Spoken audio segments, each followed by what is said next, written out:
Hello guys, magandang umaga guys. O hapon, magandang araw. Share ko lang yung video na to, mapapanood nyo dito sa itong sa lugar sa Bohol to. Nagbabakasyon kasi yung kapatid ko. Nasa sa Bohol sila ngayon. Makyat sila enjoy sila doon, makyat. Gusto ko lang balik-balikan kasi naalala ko ito. Dito ako nagpapalipad ng saranggola nung araw. Pag nagbakasyon ako, tinatakbo ko yan, diretsuhan, papaakyat.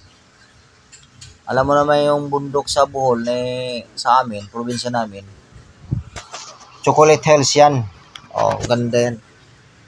Kita mo yung tanawin dun sa taas. Paakyat yan, hinihingal yan sila dyan. Sigurado. Kaya mo, pag nagbakasyon tayo sabay-sabay, mas lalong masaya dyan. Magdala tayo ng dyan. Magdala tayo ng lamaw. Tawag doon yung niyog. Magtimpla tayo ng isang timba. Doon natin kainin sa bundok. Di ba? Yung mama ko. Yan. Malaking bagay yan dyan pag medyo may edad na. Dyan natitira kasi mag-akit baba ka dyan. Ang laking bagay. Daig pa yung nag-gym ka dyan. Kasi bundok yan Yan bundok yan. Talagang sa probinsya talaga, napakaganda talaga pag medyo may edad na. Doon ka na kukuha ng mga sariwang hangin. Diyan. Yan ang tinatayuan yan guys nung araw. Tinataniman namin ng kamuting kahoy at saka baging. Inaararo yan.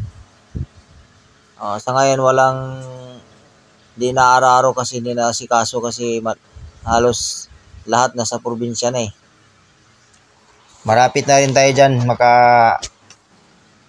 mag-stay. Kasi gusto ko nang balikan yung buhay probinsya.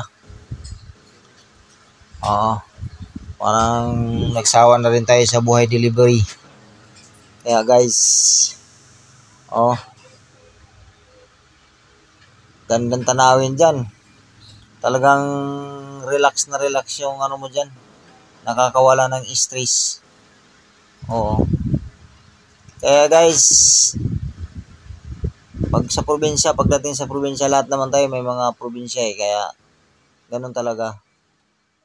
Kailangan sulitin.